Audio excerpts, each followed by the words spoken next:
Hey, ihr seid's. Ich wollte heute mal ein bisschen darüber reden oder jetzt über die Frage, warum kann eigentlich eine Gesellschaft nicht einfach vom Niederen zum Höheren kommen und dabei wachsen und stärker werden und klüger, insbesondere wo sich der Mensch ja immer so klug wähnt. Warum ist es geradezu eine Gesetzmäßigkeit, dass eine Gesellschaft wächst und wächst und dann auch wieder fällt und andere Gesellschaften steigen auf? Ich vergleiche das mal mit einem Baum. Ein Baum, wenn er ganz jung ist, ist ein junger Spross, ein Trieb, der sich im Wind wiegt und jedem Lüftchen, das da kommt, keinerlei Widerstand bietet. Aber so ein Bäumchen kann auch jederzeit weggefressen werden von einem Reh. Und es gibt ja so viele davon, so viele Triebe.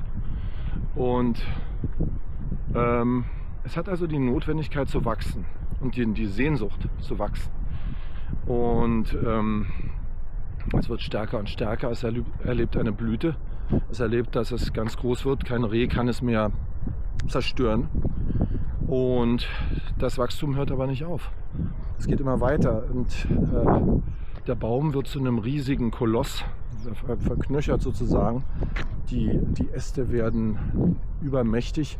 Und irgendwann, wenn ein Sturm kommt, dann bricht der ganze Baum um. Und das ganze Imperium, was der Baum über die Jahre, manchmal Jahrhunderte gebildet hat, bricht zusammen. Das ist der natürliche Prozess.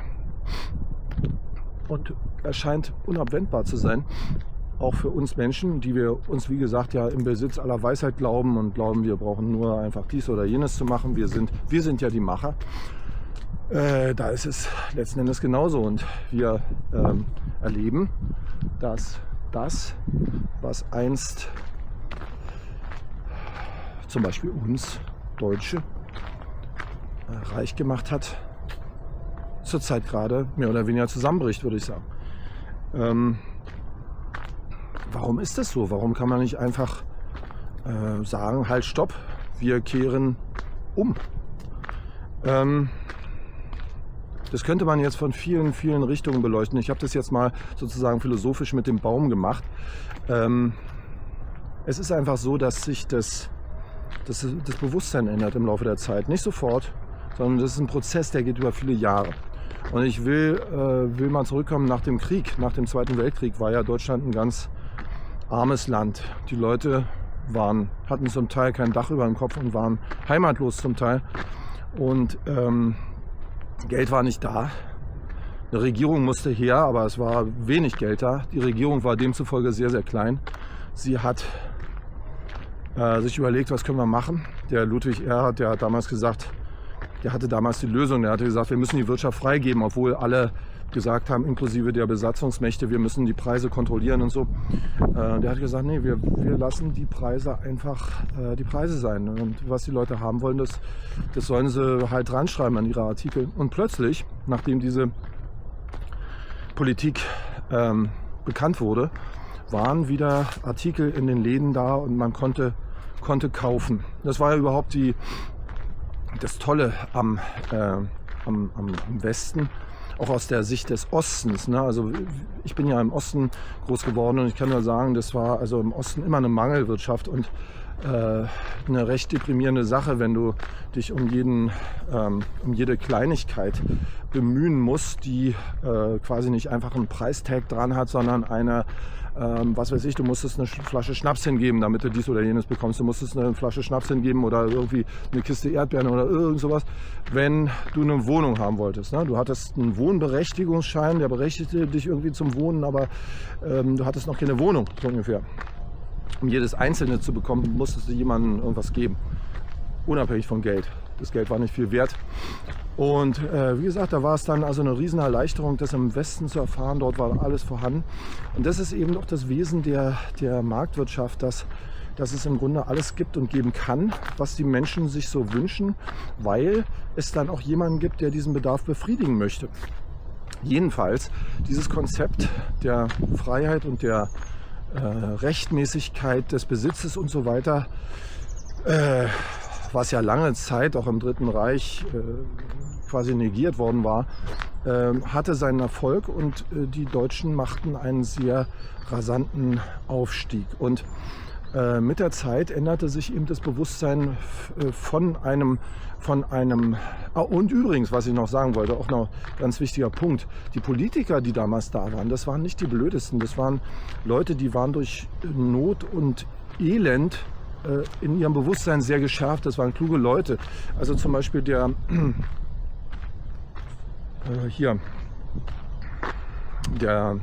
Herr Schmidt, Bundeskanzler Helmut Schmidt, der war ja im Krieg Offizier und er hatte das also miterlebt und das hielten ihm ja manche vor, er war in der Wehrmacht und so, aber er hatte eben das auch erlebt und er hat gesagt, sein ganzes Politikerleben wollte er, dass den Deutschen sowas nicht normal passiert, weil er hatte erfahren, was es bedeutet am eigenen Leib.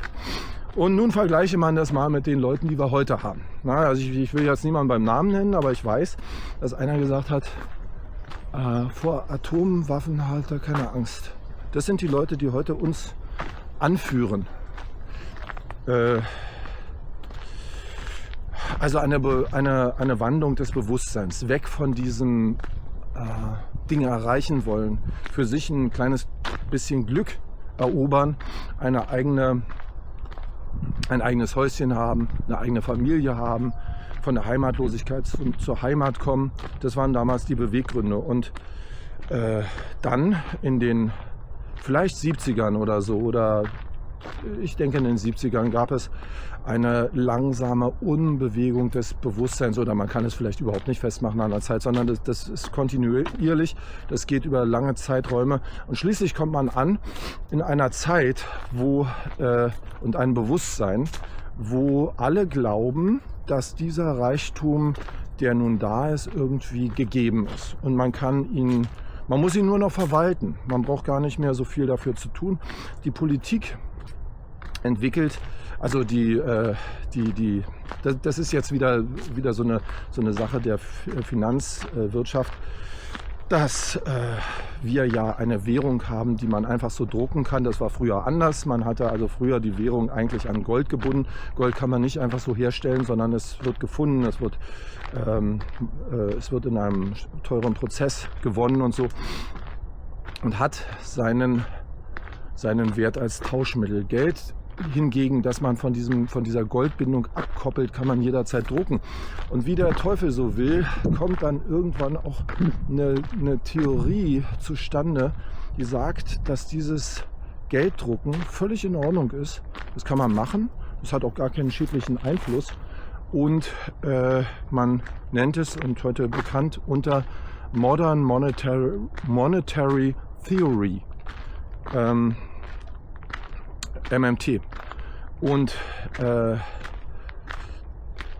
die Politiker, die glauben das, die glauben dem Narrativ, die denken, dass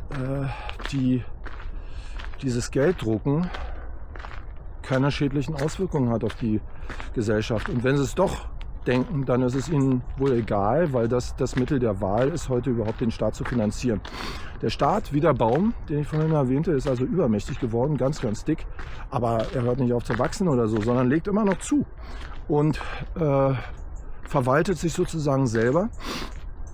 Und der zunehmende Mangel, der wird auch verwaltet. Ja, man hat also wieder diese Wohnberechtigungsscheine und man kommt also zurück zu den Weisheiten, die immer ankommen, wenn man sozusagen die Politiker fragt, liebe Politiker, was könnt ihr machen, um diesen oder jenen Mangel zu beheben? Sie sind ja nicht wirklich im Besitz der Möglichkeiten, Mangel zu beheben. Sie produzieren ja nichts, sondern sie sagen, wir müssen das verwalten. Ja, wir werden euch Zuteilungen geben und jeder wird dann zufrieden sein. Und das war ja eben das, was der Ludwig Erhard nach den langen Jahren des Krieges und auch der Inflation abgeschafft hat und was dann letzten Endes auch der Erfolg Deutschlands war. Und man kommt also wieder zurück zu diesen falschen Rezepten. Ja, und wir sind mitten auf dem Weg. Nun könnte man, wie gesagt, es ging ja eigentlich darum, dass ich mal kurz reflektieren wollte, warum ist es eigentlich nicht anders möglich. Es liegt wie immer am Bewusstsein. Was also dann wieder damit korrespondiert, was ich immer über den Spiritualismus sage. Die Welt ist halt Bewusstsein, und wenn du dir was auch immer ansiehst, die Entwicklung verläuft immer in Kurven. Also nimm zum Beispiel die Entwicklung der Kurse an den Börsen. Da ist ja auch eine der Grundweisheiten, dass die Entwicklung niemals von unten nach oben einfach geht in einer geraden Linie, sondern dass die Kurse im Zickzack sich bewegen. Ja, also derjenige, der zum Beispiel investiert und sagt, er glaubt, dass dies oder jenes steigen wird, der wird, wenn er die Börsenkurse verfolgt, 100-mal Angst bekommen, weil die gehen dann auch mal runter. Ja, bevor sie dann vielleicht tatsächlich irgendwann einen höheren Preis erreichen, der denjenigen zufriedenstellt, wo er dann sagt, okay, jetzt verkaufe ich oder so. Und ja, das ist einfach die Änderung des Bewusstseins. Und nun neigen manche ja dazu, nun immer auf die Politiker zu schimpfen, die seien so dämlich. Aber ich sag, ehrlich gesagt, die Deutschen selber haben sich da auch total verändert. Ich sage ja, die waren früher, nach dem Krieg waren die gierig, waren so hungrig und wollten Dinge erreichen. Und dann waren sie einfach saturiert und dick und dachten und denken ja immer noch, die Rente, die habe ich mir gesichert, die ist irgendwo, die wird mir dann ausgezahlt. Ich glaube, die werden sich noch wundern. Ich fürchte das. Also weg von diesem Schaffen wollen hin zum Genießen wollen. Das ist die Dekadenz. Und sie liegt eben doch darin, dass man es nicht mehr für nötig hält, sich mit den Belangen so auseinanderzusetzen.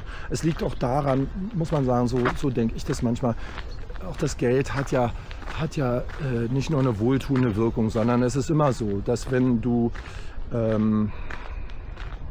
viel davon hast, dann neigst du dazu, ein bisschen träger zu werden. Also deine Gewohnheiten für für wichtiger zu halten, als dass du jeden Tag dich bewegst oder so. Das ist so ähnlich wie beim Sporttreiben. Dass man Sport treiben sollte, ist zwar jedem bekannt, aber wenn es so wäre, dass so logische Dinge immer durchdringen würden zu dem, was man dann macht, dann wäre Dickheit vielleicht gar nicht so verbreitet. Ja. Also man neigt einfach dazu, den Status quo für gegeben zu halten, aber jeder, nicht nur die Politiker, und sich dann nicht mehr so zu bemühen. Und deshalb denke ich, dass die Politik einfach ein Durchschnitt der Gesellschaft ist, und was da passiert, das ist ganz gut erklärbar, wenn man sich die Gesellschaft selber ansieht. Ich hoffe, ich habe mir jetzt nicht so viele Feinde gemacht, weil solche Selbsterkenntnisse sind ja nicht immer gemütlich, aber vielleicht auch mal ganz förderlich. Also bis dann erstmal, over and out. Tschüss.